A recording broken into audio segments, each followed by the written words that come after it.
স্বাগত জানাচ্ছি সংবাদ যোগে। দিনের প্রধান সংবাদ এবং তার বিস্তারিত বিশ্লেষণ নিয়ে আপনাদের সঙ্গে আছি আমি মাহবুব হাসান। ইনফ্লুয়েঞ্জা হলো ইনফ্লুয়েঞ্জা ভাইরাস দ্বারা সৃষ্ট একটি সংক্রামক শ্বাসতন্ত্রের রোগ, যা সাধারণত ফ্লু নামে পরিচিত।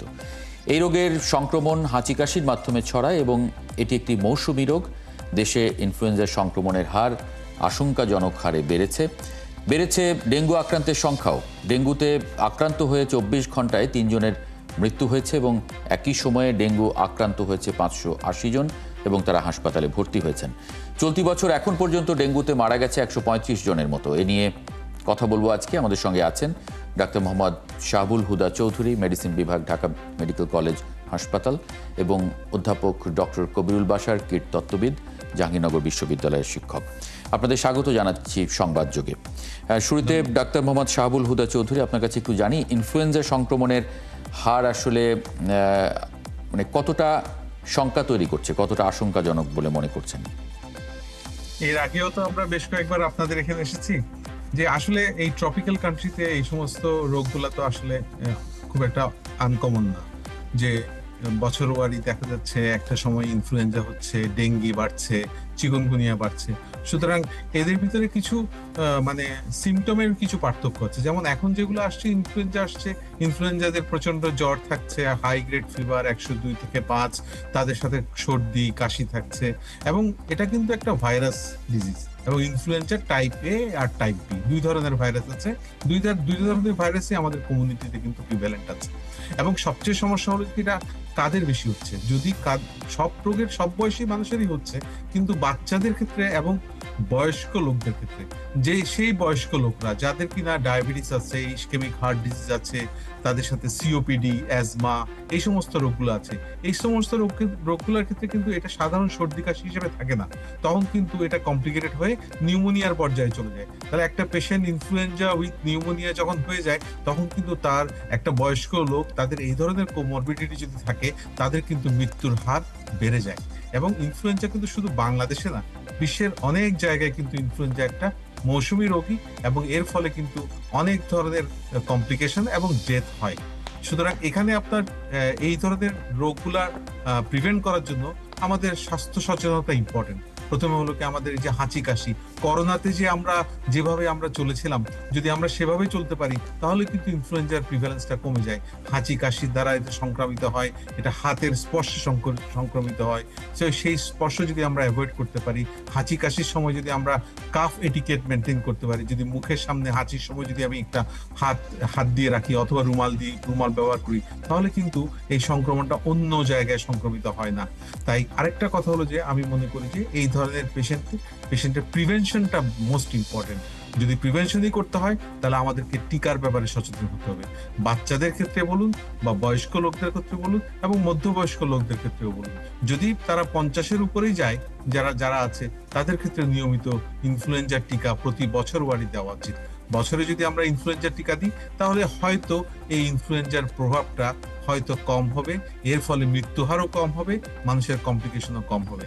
আশা করি এটাই আমার ইনফরমেশন। যে আরেকটি প্রশ্ন আপনার কাছে আছে আমার, যে এখন তো নানান ধরনের জ্বর, যেমন ডেঙ্গু আপনি নিজেই উল্লেখ করলেন, সঙ্গে চিকুনগুনিয়া, তার সঙ্গে ইনফ্লুয়েঞ্জা, মানে এটা কোনো রোগীর জন্য কোনো ধরনের জটিলতা তৈরি করতে পারে কিনা, বা কখন কে ডাক্তারের কাছে যাবেন, মানে সেগুলোর বিষয়ে যদি একটু পরামর্শ বা কোনো গাইডলাইন যদি দিতে পারেন আমার দর্শকদের। যে তিনটা ডিজিজের কথা বললেন, যে ডেঙ্গি, চিকুনগুনিয়া এন্ড ইনফ্লুয়েঞ্জা, এই তিনটা যদি প্রিভ্যালেন্ট হয়, তাহলে কো-ইনফেকশন হতে পারে। মানে ডেঙ্গির সাথে চিকুনগুনিয়া নিয়েও আসতে পারে, ডেঙ্গির সাথে কিন্তু ইনফ্লুয়েঞ্জা নিয়েও পেশেন্ট আসতে পারে, আবার চিকুনগুনিয়ার সাথে ডেঙ্গি নিয়ে আসতে পারে, চিকুনগুনিয়ার সাথে ইনফ্লুয়েঞ্জা নিয়ে আসতে পারে। কারণ এখানে আসলে এত বেশি প্রিভ্যালেন্ট ডিজিজগুলা, এবং রোগের পরিমাণ এত বেশি, এবং এত জনবহুল দেশ, যে আমরা এগুলো প্রিভেন্ট করতে পারবো না। তবে প্রথমেই আমি বলবো যে কোনো জ্বর যদি হয়ে থাকে, তাহলে আমার কাছে মনে হয় যেন তারা প্রথমে একজন ডাক্তারের কাছে শরণাপন্ন হওয়া উচিত। কারণ ডাক্তার ঠিক করবে যে একটা পেশেন্টের প্রচন্ড জ্বর, গায়ে ব্যথা হচ্ছে, চোখ লাল হয়ে গেছে, তার অন্যান্য সিমটম ডেঙ্গির সাথে মিলছে, তাহলে সে ডেঙ্গির দিকে একটু আলোকপাত করতে পারে। অথবা যদি চিকুনগুনিয়া হয়ে থাকে, তাহলে হাই গ্রেড ফিভার, র্যাশ আছে, জয়েন্ট পেইন হচ্ছে, তাহলে সে চিকুনগুনিয়ার দিকে আলোকপাত করবে। অথবা যদি একটা পেশেন্ট শুধুমাত্র জ্বর নিয়ে আসছে, তার সাথে সর্দি, কাশি, শ্বাসকষ্ট হচ্ছে, তাহলে এটাকে আমরা ইনফ্লুয়েঞ্জা এবং তার সাথে অন্যান্য কোনো কমপ্লিকেটেড রোগ আছে কিনা সেটা দেখা উচিত।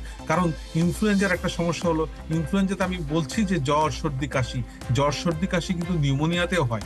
একটা বয়স্ক লোক যদি ইনফ্লুয়েঞ্জা মনে করে বাসায় থেকে যায় যে জ্বর সর্দি কাশি নিয়ে, এটা কিন্তু পরবর্তীতে কমপ্লিকেটেড হয়ে নিউমোনিয়া হতে পারে। তাই আমি মনে করি যে সমস্ত রোগীরই তার সাথে কোনো এক্সিস্টিং কোনো comorbidity, diabetes, hypertension, ischaemic heart disease, বয়স্ক লোক যদি হয়ে থাকে এবং পেডিয়াট্রিক পপুলেশন হয়ে থাকে, তাদের উচিত হবে যখনই জ্বর হয় যত তাড়াতাড়ি সম্ভব সে তার ডাক্তারের কাছে যেন শরণাপন্ন হয়, পার্শ্ববর্তী ডাক্তারের কাছে। ডাক্তারই ডিসিশন দিবে এটা কোন দিকে যাচ্ছে। জি, খুবই গুরুত্বপূর্ণ কথা বলেছেন, ডাক্তারের কাছে যাওয়া এবং ডাক্তারকে সিদ্ধান্তটা নিতে দেয়া। অধ্যাপক ডক্টর কবিরুল বাশার, ডেঙ্গু আক্রান্তের সংখ্যাও গত বেশ কিছুদিন ধরেই আশঙ্কাজনকভাবে বাড়ছে।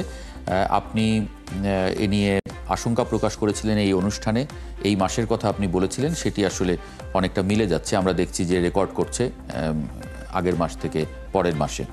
580 জন হাসপাতালে ভর্তি হয়েছেন গত 24 ঘন্টায়, তার মধ্যে 3 জনের মৃত্যু আছে এবং বেশিরভাগই ঢাকার বাইরের। মানে পরিস্থিতিটা যদি এখন একটু মানে ব্যাখ্যা করেন ডেঙ্গু বিষয়। ধন্যবাদ আপনাকে, ধন্যবাদ জানাই একাত্তর টেলিভিশনকে। এই জাতীয় অনুষ্ঠানগুলো আমরা জনগণকে সচেতন করতে পারি, সম্পৃক্ত করতে পারি। আপনি যেটি বলছেন যে হ্যাঁ, আমি কিন্তু আগেই বলেছিলাম যে সেপ্টেম্বর এবং অক্টোবর এই দুটি মাসে পরিস্থিতি খারাপ হবে। আগস্টে পরিস্থিতিটা ততটা খারাপ হয়নি জুলাইয়ের তুলনায়, কিন্তু কেন হয়নি সেটির কারণ হলো যে অতিবৃষ্টি। আপনি দেখে থাকবেন যে আগস্ট মাসে কিন্তু বাংলাদেশে প্রচুর বৃষ্টি হয়েছে। এই বৃষ্টিটি অন্যান্য বছরের মতো না, ব্যতিক্রমধর্মী একটি বৃষ্টি আমরা যেটা আগস্ট মাস জুড়েই দেখলাম। যখন অতিবৃষ্টি হয় তখন মশার ঘনত্বটা কমে যায় প্রকৃতি থেকে, স্বাভাবিকভাবেই প্রাকৃতিকভাবেই এটি কমে যায়, যে কারণে আগস্টে ডেঙ্গুর সংক্রমণটা এত বাড়েনি। কিন্তু যখনই সেপ্টেম্বরে বৃষ্টিটা কমে আসলেই ধীরে ধীরে এডিস মশার পরিমাণ বাড়তে থাকবে, সঙ্গে সঙ্গে আবার কিউরেক্স মশার পরিমাণ বাড়বে এবং ডেঙ্গুটি কিন্তু বাড়তে থাকবে। ডেঙ্গুর সঙ্গে আরেকটি জিনিস যেটি আমরা আমাদের অন্যান্য বিভিন্ন জায়গায় আমি লেখাতে বক্তৃতাতে বলেছি যে চিকুনগুনিয়ার সংক্রমণ কিন্তু বাংলাদেশে এখন অনেক, কিন্তু প্রপারলি কিন্তু চিকুনগুনিয়া টেস্ট করা হচ্ছে না। অনেক হসপিটালেই চিকুনগুনিয়া টেস্টের পর্যাপ্ত ফ্যাসিলিটিস নেই। হয়তো সাধারণ জ্বর হিসাবে অথবা আমাদের ডাক্তার সাহেব যেটি বললেন, হুদা ভাই যেটি বললেন যে ইনফ্লুয়েঞ্জা হিসাবে হয়তো বাসায় বসেই সে আছে, চিকুনগুনিয়ার যেহেতু মারাত্মক সিমটম হয় না, সেক্ষেত্রে প্রচুর মানুষ কিন্তু এখন চিকুনগুনিয়াতে আক্রান্ত। কিন্তু এই দুটি রোগই এডিস মশাবাহিত রোগ, ডেঙ্গু এবং চিকুনগুনিয়া, এবং একই মশা এডিস ইজিপ্টাই এবং এডিস অ্যালকোপিক্টাস। এই দুটি রোগের ব্যাপারে আমাদেরকে আসলে সঠিক পরীক্ষালব্ধ রেকর্ড বা ডেটা দরকার। যেমন একজন ডেঙ্গু রোগী, আমরা যে তথ্যটা পাচ্ছি, ধরুন আজকে পর্যন্ত 34,000 প্রায় 35,000-এর মতো মানুষ সরকারি হিসাব মতে হাসপাতালে ভর্তি হয়ে চিকিৎসা নিয়েছে। কিন্তু এছাড়া অনেক মানুষ এমন হাসপাতালে বসে চিকিৎসা নিয়েছে অথবা বাসায় বসে চিকিৎসা নিয়েছে যাদের রেকর্ড কিন্তু স্বাস্থ্য অধিদপ্তরের কন্ট্রোল রুমে আসে।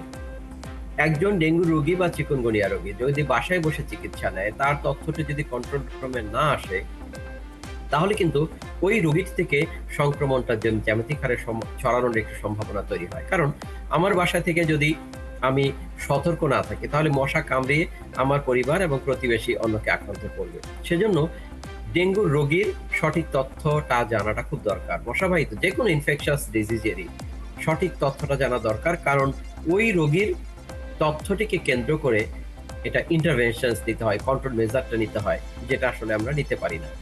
আপনি আরেকটি কথা বলছিলেন যে বাংলাদেশে এখন ঢাকা শহর ছাড়াও ঢাকার বাইরের অনেকগুলো জেলাতেই এখন ডেঙ্গু এবং চিকুনগুনিয়া বেশ প্রকট আকার ধারণ করেছে। এই কথাটিও আমি আমার বিভিন্ন পত্রপত্রিকাতে লেখাতে আমি কিন্তু 3 মাস আগেই বলেছি কোন কোন জেলার পরিস্থিতি বেশ খারাপ হবে। এখনো বলছি, চট্টগ্রাম, কক্সবাজার, বরগুনা, বরিশাল, পটুয়াখালী, পিরোজপুর, মাদারীপুর, গাজীপুর, চাঁদপুর, কুমিল্লা, এই কয়েকটি জেলাতে কিন্তু পরিস্থিতি বেশ খারাপ এবং সামনের দিনগুলোতে আরো খারাপ হবে।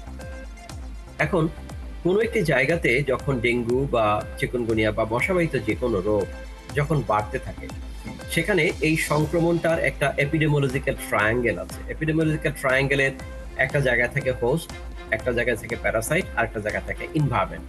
এই তিনটি মিলে যখন একসাথে হয়ে যায়, এরকম একটা ত্রিভুজের মতো হয়ে যায়, তখন এই ত্রিভুজটিকে যদি আমরা ভেঙে দিতে না পারি বা কেটে দিতে না পারি, তাহলে কিন্তু এই রোগটা বাড়তে থাকে। এখন হয় আমাদেরকে হোস্টকে আমাদেরকে মশারির নিচে রাখতে হবে, অন্যথায় আমাদেরকে মশাকে কন্ট্রোল করতে হবে, অথবা মশা যেখানে জন্মায় সেই জায়গাটিকে কন্ট্রোল করতে হবে। এই তিনটির যে কোনো একটি কাজ যদি আমরা সঠিকভাবে করতে পারি, তাহলে এপিডেমিওলজিক্যাল ট্রায়াঙ্গেলটাকে ভেঙে দেওয়া যায়। কিন্তু এটাই আমরা বারবার ব্যর্থ হচ্ছি। আমি মজা করে একটি কথা বলি, মেয়র আসে, মেয়র যায়, প্রতিশ্রুতি আসে, প্রতিশ্রুতিও যায়, কিন্তু ডেঙ্গুর জায়গায় থেকে যায়। তো এভাবে আমাদের কতদিন চলতে হবে আমি জানি না। হয়তো একটা সময় আমাদের ডেঙ্গু হতে হতে সকল মানুষের যখন ডেঙ্গু হয়ে যাবে সেরোটাইপ 1, 2, 3, 4, তখন হয়তো আমাদের ভিতরে ইমিউন সিস্টেমে ডেঙ্গু সেরোটাইপ ইমিউন সিস্টেমে ঢুকে যাবে, তখন হয়তো কমে যাবে। যেমন না, কিন্তু ঢাকায় এখন আমরা তো এরকমও দেখেছি যে এই মানে এরাও তো জীবাণুগুলো তো বদলায়, নিজেদেরকে বদলে ফেলছে। আমরা হয়তো 4টা সেরোটাইপ দ্বারা আমরা নিজেকে প্রোটেক্ট করে ফেলেছি, কিন্তু পঞ্চম বা ষষ্ঠ আরেকটি চলে এসেছে। জি, পঞ্চম সেরোটাইপ নিয়ে একটি কথা শুরু হয়েছে। মালয়েশিয়াতে পঞ্চম সেরোটাইপ অলরেডি আইডেন্টিফাই হয়েছে, তাহলে কিন্তু তো এখনো হয়েছেই। পর্যন্ত সেটা হিউম্যানের মধ্যে ট্রান্সমিশন করে কিনা এটি কনফার্ম না। তবে এটি মানকি বা বানরের মধ্যে ট্রান্সমিট করে ডেঙ্গু, সেরকম একটি কনফার্মেশনের রেকর্ড আমরা জানি। হয়তো নতুন সেরোটাইপ আসতেও পারে, সেটি নিয়ে আসলে পর্যাপ্ত গবেষণা হওয়া দরকার, আমাদের অ্যাডভান্স রিসার্চ হওয়া দরকার। আমাদের দেশ যেহেতু সবচেয়ে ভালনারেবল, আপনি জানেন যে বাংলাদেশ একমাত্র কান্ট্রি যেখানে ডেঙ্গুতে মৃত্যু হার সবচেয়ে বেশি। খুবই অদ্ভুত। আমাদের ডাক্তার সাহেব বলতেছিলেন যে একজন রোগী যদি হাসপাতালে সঠিক সময় না আসে, তাহলে কিন্তু ওই রোগীটিকে বাঁচানো সম্ভব না। হ্যাঁ, এবার এটা তো ডেঙ্গুর ক্ষেত্রে ডাক্তাররা তো সবসময় বলে আসেন, মানে এবং আমরা যে পরিসংখ্যানগুলো দেখছি যে মৃত্যুর হার, মানে যারা মারা যাচ্ছেন তাদের বেশিরভাগই ঢাকার বাইরে, এবং তারা বেশ খারাপ অবস্থায় ঢাকায় আসেন এরকম অভিযোগ, বা আমি গণমাধ্যমে এরকমটি দেখছিলাম যে ডাক্তাররা বলছিলেন যারা তাদের চিকিৎসা করছিলেন। একটু যদি শাহাবুল হুদা চৌধুরী আপনার কাছে এই বিষয়টা একটু জানি, যে মানে আপনি মাথা নাড়ছিলেন যে হ্যাঁ এটা বদলে যায়, কারণ আমরা কোভিডের ক্ষেত্রে দেখেছি একটার পর একটা সে নিজেকে বদলে তৈরি করেছে। জি, শাহাবুল হুদা চৌধুরী। ধন্যবাদ আপনাকে। কবির ভাই যেটা বললেন সেটা আসলেই সত্যি, কিন্তু কথা হচ্ছে যে আমরা তো ভবিষ্যতের কথা জানি না, আমরা সিক্স সেরোটাইপ আসবে কিনা আমরা জানি না। সুতরাং আমাদেরকে এক্সিস্টিং যে নলেজটা আছে সেই নলেজটাকে তো প্র্যাকটিস করতে হবে। তাই সুতরাং সার্ভিলেন্স, রেজিস্ট্রি, ডাটা কালেকশন করা, এবং বোথ গভর্নমেন্ট ফ্যাসিলিটি এবং বেসরকারিতে আমাদের অবশ্যই, কারণ আপনি যতই বলেন না কেন গভর্নমেন্ট ফ্যাসিলিটিতে যদি আমরা 40% কাভারেজ দিই, 60% ফ্যাসিলিটি 60% কাভারেজ বেসরকারিতে। অনেক পেশেন্ট বেসরকারিতে আছে। সুতরাং এই বেসরকারি ডাটাটাকে আমাদেরকে গভর্নমেন্ট এই চেইনে ইনক্লুড করতে হবে। আরেকটা ব্যাপার হলো যে কন্ট্রোল মেজার্সটা আসলে আমাদের পক্ষে, শুধু ডাক্তারদের পক্ষে বা শুধু এন্টামোলজিস্টের পক্ষে কন্ট্রোল করা সম্ভব না। এখানে গভর্নমেন্টের বিভিন্ন যে উইংগুলো আছে সবাইকে মিলেই এটা এগিয়ে যেতে হবে। যেটা কবির ভাই যেমন প্রথম থেকে বলছেন, আমরাও রেডি, আমরাও মনে করছি যে সেপ্টেম্বর অক্টোবরে হবে। আমরা জানি না নভেম্বরেও কি এই হাইটটা থাকবে কিনা। সুতরাং আমরা নভেম্বরেও যদি আমরা দেখি যে এরকম মৃত্যুহার বাড়ছে, তাহলে একসময় দেখা যাবে যে ডেঙ্গিতে আমাদের অলমোস্ট বছরের 8 মাসই আমাদেরকে এটা ফাইট করতে হচ্ছে। আরেকটা কথা হলো যে একটা পজিটিভ নিউজ কিন্তু অ্যাকসেপ্ট করতেই হবে, যে ডেঙ্গুতে মর্টালিটি রেট কিন্তু গত বছরের চেয়ে এবছর কমে এসেছে। এটা স্বীকার করে দিতে হবে। 0.1%-এর জায়গায় 0.04%-এ চলে আসছে। অ্যাটলিস্ট 60% মর্টালিটি রেট কমেছে। কিন্তু তো এখানেও ডেটার মানে অপর্যাপ্ততা তো ডেফিনেটলি আছে। যেমন ধরেন চিকুনগুনিয়ার কোনো ডেটা নেই, মানে এটা আমি গণমাধ্যমে পড়ছিলাম যে মাত্র 2টি জায়গায় চিকুনগুনিয়া পরীক্ষা করা যায়, এবং সেটাও খুব জটিল, অপেক্ষা করতে হয়, নানান এই ঝক্কি ঝামেলা করে আমরা নিজেরাও পরীক্ষা করিনি। মানে না, এটা বলা যাবে না। আমি ঢাকার কথা বা চিটাগংয়ের কথা বলতে পারবো যে আপনি চিকুনগুনিয়া সম্বন্ধে এখনো পর্যন্ত কোনো মানে একটা প্ল্যান করা হয়নি। যদি প্ল্যান করা হতো যে তাহলে আমার গভর্নমেন্টের চেয়ে কিন্তু চিকুনগুনিয়ার পরীক্ষা করা যেত, সেটা হয়তো ভবিষ্যতে তৈরি করা হবে। কিন্তু হ্যাঁ, মানে এরকম চিকুনগুনিয়া দেখছিলাম সেই ডায়াগনোসিস সংবাদটাতে যে 2017 সালের পরে চিকুনগুনিয়া পরীক্ষার কিট আর কেনা হয়নি, এবং অনেক মেয়াদ উত্তীর্ণ হয়ে গেছে অনেকগুলো।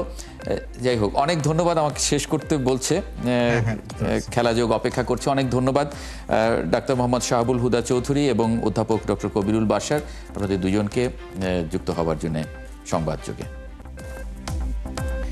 এই ছিল আজকের সংবাদ যোগে। আগামীকাল ঠিক রাত 10টায় আবারও দেখা হবে নতুন কোনো বিষয় এবং তার বিশ্লেষণ নিয়ে। ৭১-এর সঙ্গে থাকুন।